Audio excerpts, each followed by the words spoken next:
صل على سيدنا محمد وعلى آل سيدنا محمد. أعوذ بالله من الشيطان الرجيم. بسم الله الرحمن الرحيم.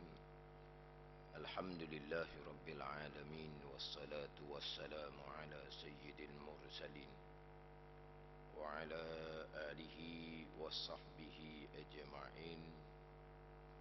رب اشرح لي صدري ويسر لي أمري واحلل عقدة من لساني يفقه قولي. سبحانك لا علم لنا إلا ما علمتنا إنك أنت العليم الحكيم. ولا حول ولا قوة إلا بالله العلي العظيم. InsyaAllah kalau maghrib pada malam ni menyambung pengajian kitab Minhajul Abidin karangan Imam Ghazali rahimahullah yang diterjemahkan oleh Syekh Daud Al-Fatani rahimahullah, muka surat 12 bab yang ketiga daripada atas. Qala al-muallifu rahimahullahu ta'ala wa nafa'ana bi'ulumihi amin. Kemudian maka adalah beredar berpusing kelakuan ini sekalian pula, yakni kelakuan ilmu atas ibadah yang batin, yang iaitu ibadah yang batin, tempat perjalanan amalan hati yang wajib bahawa belajar engkau akan ibadah yang batin. Kemudian kemudian daripada terdahulu beredarnya ilmu atas ibadah yang zahir, ilmu fiqh. Kemudian ilmu yang berkaitan dengan ibadah zahir fiqh, ilmu yang berkait dengan ibadah batin tasawuf dibina atas ilmu yang pertama, iaitu ilmu mentauhidkan Allah Subhanahu wa taala, ilmu akidah. Mana ibadah yang batin daripada tawakkul, berserah serta buat asbab, dan tafwid, yakni menyerah diri bulat-bulat kepada Allah Subhanahu wa taala, dan redha dan sabar, dan taubah dan ikhlas beribadah semata-mata kerana Allah, tiada kerana lain, dan yang lain daripada yang demikian itu seperti yang lagi akan datang sebutnya insya-Allah taala. Kemudian kita bicara berkaitan dengan ibadah batin taubah. Taubah daripada dosa yang berkait dengan dosa dengan anak Adam. Kemudian dosa berkait dengan anak Adam ni dosa yang berkaitan dengan air, berkaitan dengan maruah, imej anak Adam. Mana dosa mengumpat contohnya, yang saya 2-3 minggu dah membicarakan berkaitan dengan mengumpat. Dosa dengan anak Adam dalam bab air, dalam bab maruah, dalam bab imej. Selain daripada mengumpat, memaki, mengfitnah, itu semua dosa dengan anak Adam dalam bab air, dalam bab maruah, dalam bab imej. Yang mana berkaitan dengan mengumpat ini bukan hanya dengan perkataan. Mengumpat bukan hanya dengan perkataan, termasuklah dengan tulisan. Mengumpat dengan tulisan. Dia mengumpat ni tiap-tiap perkara yang tiap-tiap perkara yang menunjukkan atas kekurangan saudara kita, saudara seagama kita. Tiap-tiap perkara yang memahamkan kita bahawa kita nak menunjukkan kekurangan pada saudara kita, itu dia panggil mengumpat. Sama ada dengan perkataan ataupun dengan tulisan. Sebagaimana terdahulu saya pernah sebut berkaitan dengan mengumpat dengan isyarat. Pernah berlaku pada Aisyah radhiyallahu anha, selepas daripada seorang sahabat berjumpa dengan Nabi sallallahu alaihi wasallam. Lepas sahabat tu balik, Aisyah radhiyallahu anha mengisyaratkan bahawa lelaki yang berjumpa dengan Nabi sallallahu alaihi wasallam tadi itu rendah, renek. Isyarat, bukan dengan perkataan, hanya mengisyaratkan dengan tangan. Nak cerita bahawa lelaki itu rendah, renek, pendek. Nabi sallallahu alaihi wasallam bersabda, engkau telah mengumpat akannya. Aisyah radhiyallahu anha tidak berkata apa-apa pun lidahnya, hanya mengisyaratkan sahaja, nak menunjukkan bahawa sahabat yang berjumpa dengan Nabi tadi itu sahabat tu renek rendah. Itu dia panggil mengumpat dah. Sama telah pula kalau kita meniru-niru, mengajuk-ngajuk. Selepas seseorang tu pergi, dia berjalan tu mungkin kita kata agak tempang, kecok, ada agak tempang. Lepas dia pergi, kita pun ajuk, kita pun tiru, tu sama telah lagi lah. Itu dipanggil mengumpat. Kemudian sekarang ni terkadang kita dari segi perkataan, dari segi lidah kita boleh pelihara, tapi macam mana pula dari segi tulisan? Sekarang ni dari segi tulisan cukup mudah. Dari segi tulisan cukup mudah. Kita berada seorang diri di rumah, tetapi walaupun kita berada seorang diri di rumah, tetapi kita sebenarnya berkomunikasi dengan satu dunia sekarang ni. Hak ada di tangan tu. Hak tu hak banyak hak sekarang ni. Berkomunikasi satu dunia walaupun berada di rumah, walaupun berada seorang diri rumah, tapi sebenarnya kita berhubung dengan satu dunia.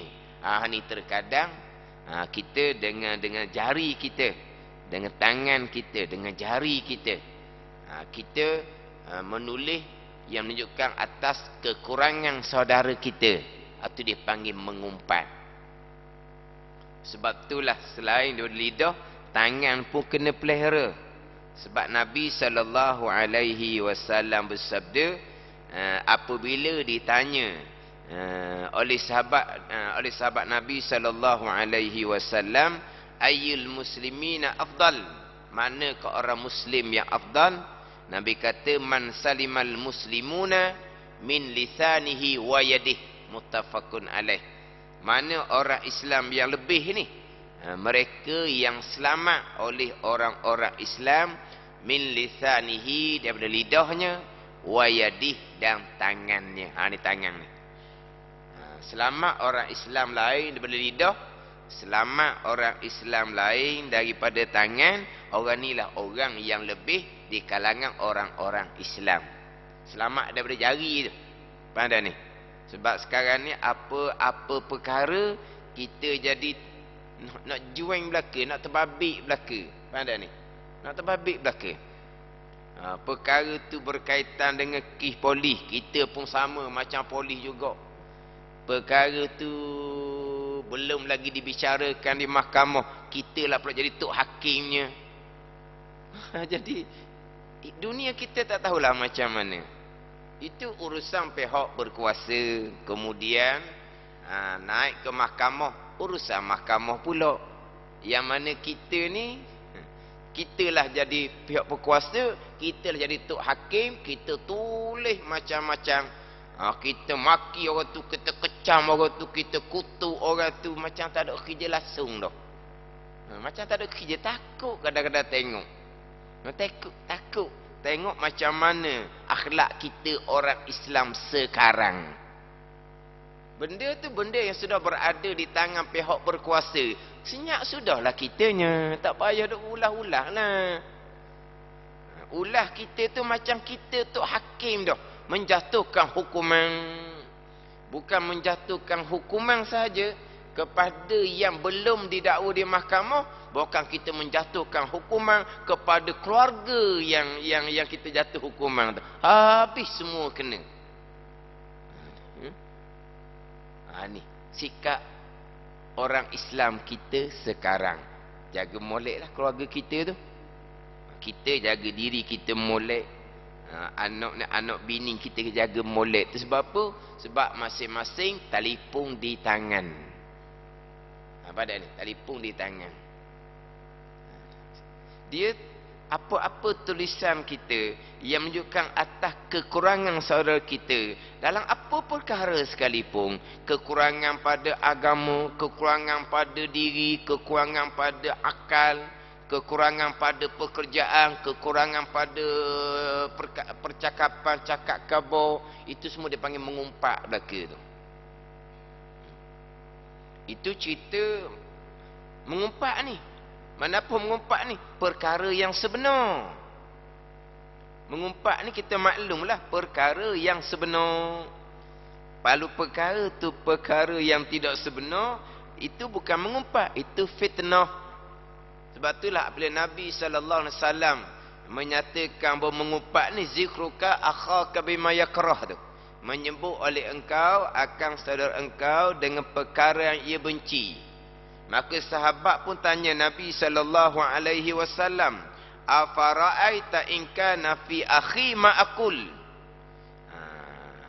Macam mana engkau bahawa jika ada pada saudara aku ni barang yang aku kata, hak kita kata, hak kita tulis itu memang itulah yang ada pada saudara kita.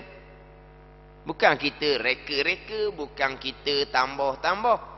Apa yang kita kata itu yang berlaku pada saudara kita.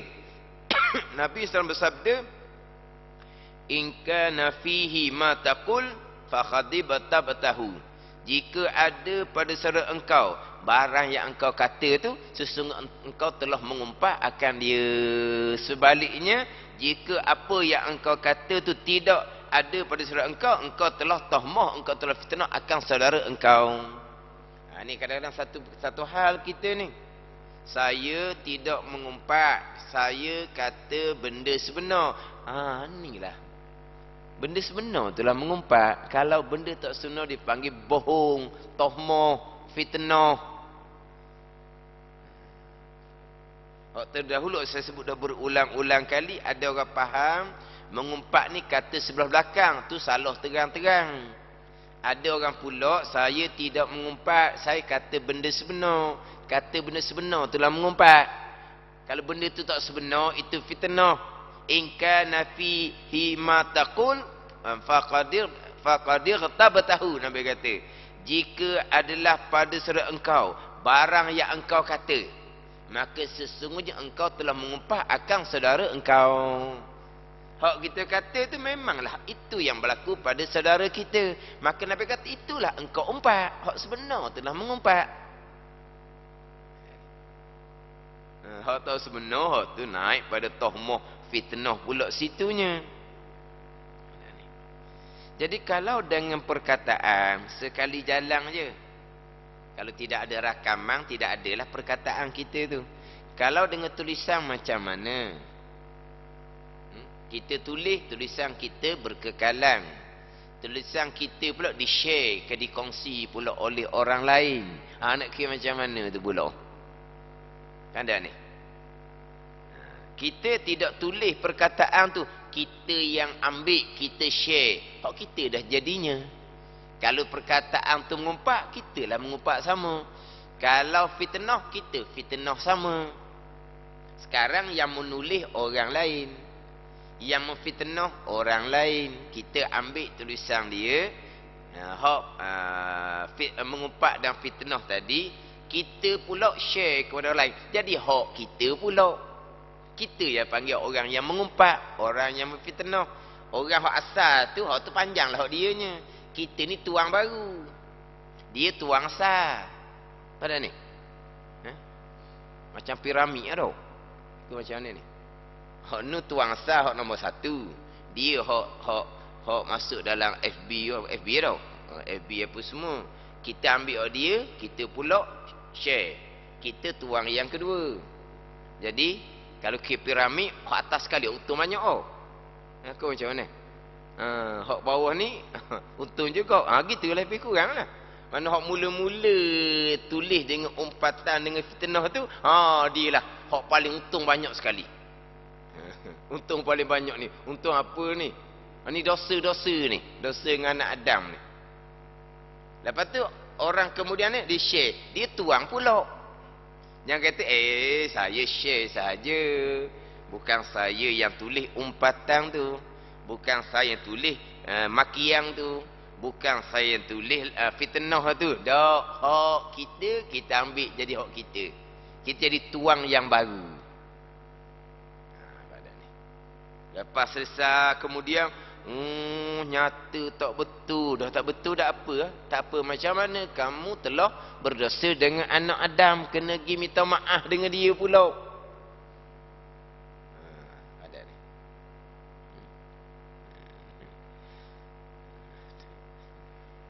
Mana kita ni, kalau kita tak boleh berkata perkara baik, kalau kita tak boleh tulis perkara baik, kita duduk diam sudahlah. Duduk diam je. Man kana yu'minu billahi wal yaumil akhir falyakul khairan aw liyasmun.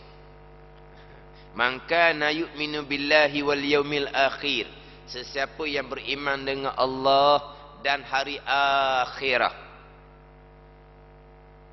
Kenapa Nabi reke dua ni, beriman dengan Allah dan beriman dengan hari akhirah? Kenapa tidak beriman dengan Allah dan beriman dengan malaikat? Beriman dengan Allah dan beriman dengan kitab. Kenapa beriman dengan Allah dan beriman dengan hari akhirah ni? Ni berkaitan dengan balasan akhirah. Ada ni. Falyakul khairan aw liyasmun. Maka berkata olehmu akan kebaikan ataupun berdiam diri oleh kamu. Ada ni. Mana kalau kita ni tak boleh tulis benda baik, duduk diam sudahlah. Tak payah-payahlah. Duk payah duk cara hau orang. Tu cara hau orang orang panggil tu. Cara hau orang. Habis sekarang ni. Jadi kalau kita kata semua perkara macam seolah-olahnya kita berhak caput tangan belaka. Kita berhak caput tangan belaka kita ni. Ha keluarga orang, ha rumah tangga orang, ha anak bini orang, kita boleh caput tangan belaka. Itu sekarang ni dah. Jadi macam boleh belaka, tak ada batasan hukum. Ini dosa berkaitan dengan Adam. Rukun taubah yang keempatnya, kita kena minta maaf. Kita kena minta maaf. Kemudian minta maaf pula, minta maaf secara tafsil. Dalam mazhab Syafi'i kita, minta maaf secara terperinci. Beritahu satu perkara kesalahan kita. Kalau umpatan kita, umpatannya apa? Berapa kali? Kena tafsilkan, kena perincikan. Ini dalam mazhab Syafi'i kita. Kita nak minta maaf macam hari raya tu. Minta maaf macam hari raya ni, minta maaf ada kesalahan, minta maaf daripada hujung rambut sampai hujung kaki apa ni. Minta maaf hari raya tu lah. Minta maaf lahnya salah-salah kata tu, minta maaf perhabis. Apa benda yang kita salah kata? Umpat-umpat lah. Apa dia benda yang kita umpat? Cerita secara umum gitu dia panggil ijmal, tidak memada. Kena minta maaf secara tafsil, secara satu-satu dalam mazhab Syafi'i kita. Dan kalau kita minta maaf secara umum begitu, memada dalam mazhab Maliki. Gitu jelah, bolehlah kita tupang-tupang. Kita tupang-tupang. Dan kita pun kalau mengumpat orang pun, lepas kita umpat, kita tak ingat dah apa umpatan kita kepada orang. Sebaliknya, kalau umpatan orang kepada kita, sapa di telinga kita, kita akan ingat sampai ke mati. Ke macam mana? Kita umpat orang, hari ni esok tak ingat dah apa yang kita umpatnya. Sebaliknya, kalau umpatan orang kepada kita terdengar di kita, ni lekat di hati ni, bawa ke mati. Kalau orang umpat kita, kalau kita umpat orang, jadi macam mana kita nak minta maaf secara tafsil? Minta maaf secara ijmal dalam mazhab Maliki. Ijmal macam mana? Minta maaf lah, ada tersalah apa semua, minta maaf. Macam minta maaf hari raya tu. Badak ni. Tapi memang ada orang yang dia tak ada salah pun. Dia tak ada salah, tapi orang jenis orang hok insaf diri ni. Jumpa lepas daripada nak pisah, minta maaf lahnya kalau ada salah apa-apa. Kalau tak ada salah apa pun. Jumpa pula lain kali lepas je nak berpisah, minta maaf ni kalau ada salah apa-apa. Orang tua ni minta maaf dengan orang muda. Kalau orang ni bukan orang tawaduk, takkan kita nak minta maaf dengan orang yang lebih muda daripada kita ni. Orang isah diri, orang yang rendah diri. Yang berpisah, peseng dia dah. Minta maaf. Kita tak pernah minta maaf dengan orang. Bila minta maafnya, masa nak pergi Mekah. Masa nak pergi Mekah dah. Kan gitu. Orang nak pergi Mekah tu kan, minta maaf dengan orang tu, minta maaf dengan orang ni. Pergi Mekah minta maaf dengan orang buat apa lagi? Dapatkan haji mabrur, diampunkan sekalian dosa. Kenapa kita nak pergi Mekah, kita pergi minta maaf dengan orang lain? Sebab kita maklum, dosa dengan Adam tidak akan diampuni walaupun dengan haji mabrur. Sebab tu kita sebelum pergi Mekah, kita minta maaf. Tapi kalau duduk kena pergi Mekah, tak minta maaf pun. Minta maaf lah kita kata secara ijmal. Itu dalam mazhab Maliki. Hak telah lalu. Hak akan datang, jaga lidah, jaga jari kita. Hak telah lalu. Kemudian macam mana pula sebagaimana yang saya sebut minggu lepasnya, berkaitan kita, terkadang kita bekerja, orang bawahan kita ramah, kita bekerja, membabitkan orang awam. Kita kerja kita membabitkan orang awam yang datang ke tempat kita bagai-bagai korenoh. Ni kadang-kadang lidah kita tak jaga, kita berkata-kata dengan perkataan yang orang bawah kita tu benci. Orang yang berurusan dengan kita di pejabat jadi benci, jadi terasa hati. Itu semua umpatan belaka tu. Faham tak ni? Kalau dengan orang bawahan, kita boleh cari dia, kita minta maaf. Kalau dengan orang ramah, siapa orang ramah tu yang berurusan dengan kita selama puluh-puluh tahun kita bekerja. Tu kita tak kenal dah, sebab kita memang tak kenal dia. Dia hanya, kita dengan hanya berjumpa pada masa berurusan tu saja. Tapi lidah kita tak jaga. Lidah kita tak jaga. Kemungkinan masa tu kita penat, kemungkinan masa tu kita pun banyak serabut.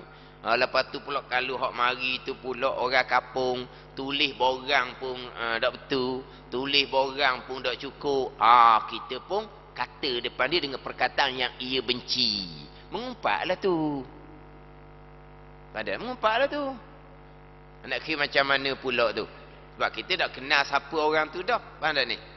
Kalau seumpama tu nak bertaubahnya adalah kafaratu man ightabatahu an tastaghfiralah. Nabi kata kafarah kita apabila engkau mengumpat, engkau minta ampun akan orang yang engkau umpat. Kita nak pelepas dosa kita umpat orang, kita minta ampun kepada orang yang kita umpat. Kita minta ampun dengan Allah supaya Allah Ta'ala mengampuni dosa orang yang kita umpat. Mana kita minta ampun dosa untuk diri kita, dan kita minta ampun dosa mereka-mereka yang ada tuntutan atas kita. Ada ni. Dan memang ada pandangan hak saya sebut tadi ni, kalaulah kita memang nak minta maaf sebab orang pun kita tahu orang ramah, memang ada pandangan ulama. Ni hak lepas-lepas dah. Sebab bila saya sentuh minggu lepas berkaitan dengan orang atas dengan orang bawahan, terkadang lidah tidak pelihara. Mana hati orang bawah ni dicakap lepas-lepas je. Orang yang berkhidmat dengan orang ramah, terkadang lidah dia tak jaga. Jadi timbullah macam mana Ustaz nak kita banyak sangatlah kalau ikut tu macam mana. Ada ni. Ni kira orang-orang yang sudah insaf, tapi nak kira macam mana.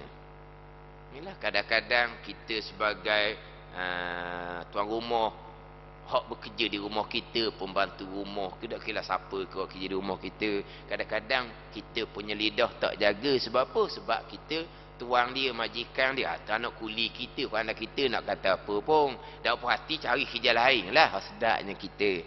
Walah di sisi Allah Subhanahu Wa Taala, siapa kita, siapa dia, sama sahaja. Lepas tu dalam hukum fiqh, seseorang hamba boleh menjadi imam sembahyang kepada penghulu dia. hamba abdi. Hamba ni boleh menjadi imam kepada penghulu jadi makmum. Sebab apa? Sebab di sisi Allah, hamba abdi ke, tuan ke, hamba Allah Ta'ala belaka. Tuan hakiki hanyalah Allah Subhanahu wa Ta'ala. Hanya Allah Rabbil Alamin. Allah Tuan bagi sekalian alam, sekalian makhluk. Hanya Allah Tuan. Jadi si Allah sama je hamba abdi dengan penghulu. Sebab itulah hamba abdi tu lebih pandai, maka dia tu imam. Tak ada ni. Jadi sama je kita ni, walaupun dia orang bawahan kita sekalipun. Jadi waktu nak minta maaf mudah sikit macam dengan orang ramai. Memang ada pandangan.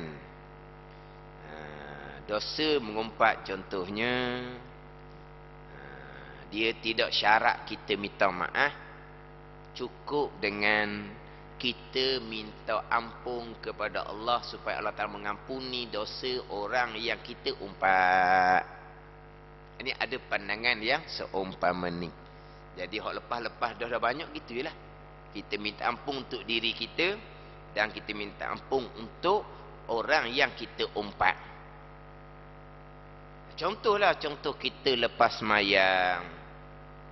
Oh ni hak saya amal, hak amalan almarhum tugu sayanya. Lepas je sembahyang, istighfar 3 kali. Astaghfirullahal azim li wali walidayya wali ashabil huquqi alayya wali masyayikhi wali jami'il muslimina wal muslimati wal mu'minina wal mu'minatil ahya'i minhum wal amwat. Li bagi aku, wali walidayya bagi kedua tuaku, wali ashabil huquqi alayya bagi mereka yang ada hak atas aku. Orang yang ada hak atas aku. Kenapa? Kita ada salah dengan dia. Dia ada hak atas kita, dia boleh tuntut kepada kita di padang mahsyar. Ni wali ashabil huquqi alayya bagi mereka yang ada hak atas. Ala lil madarrah, hak atas. Ada ni. Manapa ni? Dia boleh dakwa kita di mahsyar. Atau hak atas. Ada ni. Li astaghfirullahal azim li wali walidayya wali ashabil huquqi alayya bagi mereka yang ada hak atas aku. Hak mana tu? Di padang mahsyar. Wali masyayikhi wali jami'il muslimina wal muslimati wal mu'minina wal mu'minatil ahya'i minhum wal amwat. Wali ashabil huquqi alayya bagi mereka yang ada hak atas aku. Ada pandangan. Umpat dia tidak mewajibkan kita minta maaf. Sebaliknya kita minta keampunan kepada kita umpat daripada Allah Subhanahu wa ta'ala. Hadis ni dalam mazhab Syafi'i kita pakai. Tapi dalam mazhab Syafi'i kita, hak kata kita nak mengkifaratkan dosa kita mengumpat orang dengan bahawa kita minta ampun kepada Allah supaya diampuni dosa kita umpat pada masalah orang yang kita umpat, kita nak minta maaf, dia mati dah. Kita nak minta maaf, dah tahu duduk mana. Kita nak minta maaf, cerita umpatan kita mudarat, dia backing. Barulah macam mana nak bertaubat, nak minta maaf, dia mati. Nak minta maaf, dia sudah tak tahu ke mana. Pandai ni. Nak minta maaf, boleh nyakit lah kitanya, tumbuk dia lah, kita dianya backing. Kita umpat dia pula dengan umpatan yang kalau kita kata saya umpat awak beginilah, dok free lah jawapan dia. Penjor lah muka tu, mudarat lah kitanya. Maka kita minta ampun kepada Allah Ta'ala sebab Allah Ta'ala ampuni orang yang kita umpat. Hadis ni mazhab Imam Syafi'i kita pakai pada masalah yang kita tidak boleh nak minta maaf. Tapi setengah pandangan tidak. Walaupun hak kita boleh minta maaf sekalipun, kita cukup dengan kita minta ampun kepada orang yang kita umpat. Faham tak ni? Ini taubah ni, taubah. Taubah dengan makna azam bulat di hati, kita tak mau mengumpat dah. Itu panggil taubah. Kalau kita minta ampun kepada Allah supaya Allah Ta'ala ampuni dosa orang yang kita umpat, tapi kita belum bertaubat, tak jadi apa juga. Mana taubahnya? Rukun yang pertama, menyesal kita kerana dahulu kita selalu mengumpat. Rukun taubah yang kedua, sekarang kita tinggal dah kerjaan mengumpat. Rukun taubah yang tiga, azam bulat di hati kita, kita tak akan mengulangi lagi perangai mengumpat orang tu. Tu dia panggil taubah. Faham tak ni? Kemudian kita minta ampun dengan Allah supaya Allah Ta'ala mengampuni dosa kita dan dosa orang yang kita umpat.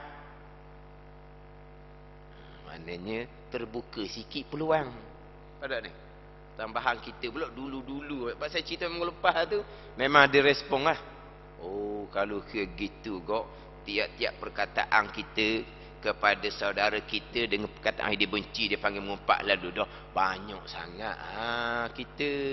Dah gitulah. Lepas tu macam mana? Tadilah kita minta ampun pada diri, kita nak minta ampun dengan Allah bagi diri kita dan bagi orang yang kita umpat, bagi orang yang ada hak atas kita. Hak sebelum ni kita nak bertaubah, tapi taubah yang nasuha, taubah yang sebenar-benar. Selain daripada kita sekarang meninggalkan kerja mengumpat, kita azam pula di hati, kita tak akan mengulangi dah dosa mengumpat. Cukup dah lepas-lepas tu. Panjang dah pembicaraan kita di mahsyar. Hak akan datang dah. Ni baru taubah yang sebenar. Kemudian kita minta ampun bagi diri kita dan minta ampun bagi dosa orang yang kita umpat. Dia adalah jalan keluar hak lebih ringan sedikit. Kemudian dalam kitab Penau Bagi Hati, dia ada bicara berkaitan dengan mengumpat yang diistisnakan, yang dikecualikan daripada mengumpat yang diharamkan pada syarak. Dalam kitab Penau Bagi Hati, kalau ada kitab tu kita buka di muka surat 30. Dalam kitab tu ada cerita 6 keadaan umpatan yang tidak diharamkan pada syarak. Mengumpat haram ijma' ulama' melainkan 6 tempat ni. Hak 6 tempat ni ijma' ulama' mengharuskan. 6 tempat ni ijma' ulama' mengharuskan. Dalam kitab Penau Bagi Hati muka surat 30, dalam kitab Hidayatus Salikin muka surat 60, dalam kitab Sairus Salikin juzuk yang ketiga muka surat 87, dalam kitab Al-Azkar bagi Imam Nawawi, dalam kitab Riyadus Salihin bagi Imam Nawawi, dalam kitab Sirajut Talibin muka surat 380 syarah kepada kitab Minhajul Abidin, mendatangkan 6 tempat yang diharuskan pada syarak mengumpat. 6 tempat ni contohnya kita dizalimi, kemudian kita pun pergi mengadu kepada pihak berkuasa. Kita pergi jumpa polis, kita dizalimi, kita ceritalah apa perkara kejahatan yang dilakukan pada kita. Memang apa yang kita kata itu dibenci, dia marah, memang umpatan itu dibenarkan pada syarak. Takkan lagi jumpa polis, royak ke polis, saya ni dizalimi. Dizalim oleh siapa? Perbuatan zalimnya apa? Minta maaf lah Datuk, saya tak boleh umpat. Penimpala pula polis tu kan. Kita ceritalah apa kesalahan dia, apa kejahatan dia. Kita ni nak cegah mungkar dia tu, kita apa ni? Tak ada keberanian. Lepas tu kita pun cerita maksiat, cerita kesalahan dia ni kepada orang yang boleh tolong hentikan mungkar dia tu. Kita pergi cerita kepada mak ayah dia ke, kita cerita kepada abang-abang dia ke, ni anak kamu ni, adik kamu ni, ni cuma cerita keburukan belaka, umpatan belaka tu, itu dibenarkan pada syarak. Sebab kita cerita, maksud kita untuk supaya maksiat mungkar tu ditinggalkan. Bukan maksud kita nak menjatuhkan orang, nak menghina orang, bukan ni. Maksud kita supaya maksiat tersebut ditinggalkan. Tapi kita nak tegur sendiri, kita tak ada keberanian. Di antara laginya, ni dalam kitab Sarus Salikin, hak kulit yang juzuk yang ketiga, muka surat 87 tu agak panjang dibicara hak berkaitan dengan 6 perkara ni. Di antaranya orang ni orang yang sangat menzahirkan dengan kefasikan dia, dengan kejahatan dia. Dia menzahirkan sangat di minum arak, dia menzahirkan sangat maksiat-maksiat yang dilakukan. Mana dia menzahirkan dedah aurah tak malu-malu pun. Dedah aurah ambil gambar masuk dalam majalah-majalah. Ni orang yang menzahirkan kefasikan. Maka harga diri maruh dia memang sudah tidak ada. Tak ada ni. Harga diri maruh memang sudah tidak ada sebab dia menzahirkan kefasikan. Dia menzahirkan kejahatan. Maka ni kita cerita keburukan dia tu, hak tu mengumpat tapi dibenarkan pada syarak. Pandai ni. Tengok gambar, contohlah kita kata artis-artis hak telanjang-telanjang tu. Kita pun tubik mulut kita, contohnya lah. Ataupun kita tulis di FB, mana perbuatan ni begini-begini. Itu umpatan tapi dibenarkan sebab dia menzahirkan kefasikan. Tetapi kodoh kefasikan dia sahaja. Jangan duk tambah-tambah. Tambahnya ke mana pula? Tuangnya dedah aurah. Tuang gemuk, dia kata. Tuang hitam. Tuang hidung kemik. Dah gemuk ni berdosa ke? Hitam ni berdosa ke? Hidung kemik tu lah, hidung kepek tu lah. Tuang uduh, hidung kemik tu lah. Berdosa ke? Tu dah salah tu. Kita kata tuang tu gemuk, tuang tu hitam. Tu umpatan yang diharamkan pada syarak, kena minta maaf. Kalau hanya semata-mata kata ataupun tulis hak kefasikan yang dizahirkan, maka itu umpatan yang dibenarkan pada syarak. Di antaranya tak kena melainkan kena sebut kekurangan dia. Tak kena melainkan kena sebut dia punya kekurangan. Hak nama serupa ni lah. Hak nama serupa ni kat Pok Mak lah. Pok Mak lah. Dalam satu-satu kampung tu ramai mana Pok Mak. Pok Mak mana ni? Pok Mak Kecok, Pok Mak Juling, Pok Mak apa ni? Pok Mak macam-macam lah. Pok Mak Itang, Pok Mak Pendek.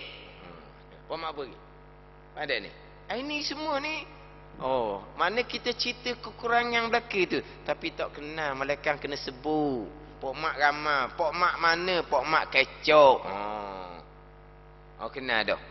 Kena dah dengan gelar kecok. Pok Mak mana? Pok Mak kecok.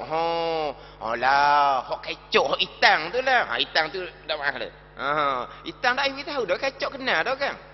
Sekarang ni Pok Mak mana dia pun sebut lah. Pok Mak kecok. Pok Mak kecok. Ini nak cari Pok Mak kecok tu lah. Kita tambah pula. Yelah, Pok Mak kecok hok hitang tu lah. Dah apa-apa sebut kecok kena dah kan. Yang tambah hitang tu kenapa pula? Pada ni. Hak tu di antara umpatan yang benarkan pada syarak. Tapi yang paling panjang adalah kita menakuti orang Islam daripada kejahatan seseorang. Kita pun cerita kejahatan dia. Ni hak paling panjang bicara. Kita menakuti orang Islam ada kejahatan. Jangan duduk kawan dia. Dia ni begini. Dia ni memang kaki penipu. Dia ni memang gini. Hak tu di antara umpatan yang dibenarkan pada syarak. Hak tu hak paling panjang bicara. Termasuk kalau orang risik. Orang risik nak meminang, nak berkahwin ni, kita pun ceritalah. Dia ni begini. Itu di antara yang dibenarkan pada syarak. Tapi hak menakutkan orang Islam dari kejahatan orang ni memang panjang bicara. Terutama sekali dalam kitab Sarus Salikin, juzuk yang ketiga, muka surat 87. Dan kita pernah berganti dia agak ringkas pembicaraan berkaitan dengan 6 tempat yang diharuskan mengumpat. Jadi kita ni selesailah berkaitan dengan taubah daripada dosa dengan anak Adam. berkaitan dengan air, berkaitan dengan maru'ah. Jadi insya-Allah kuliah akan datang kita pergi pula kepada ibadah batin, iaitu ikhlas. Wallahu a'lam. Bismillahirrahmanirrahim. Alhamdulillahirabbil alamin, wassalatu wassalamu ala sayyidil mursalin wa ala alihi washabbihi ajma'in. Allahumma iftah alaina futuhal arifin. Allahumma allimna ilma aqdamin wa fahimna famas sabiqin warzuqna ruqat talibin. Allahumma zidna ilman wa alhiqna bis salihin. Wa sallallahu ala sayyidina Muhammadin wa ala alihi wa sahbihi wa sallam. Walhamdulillahi rabbil alamin.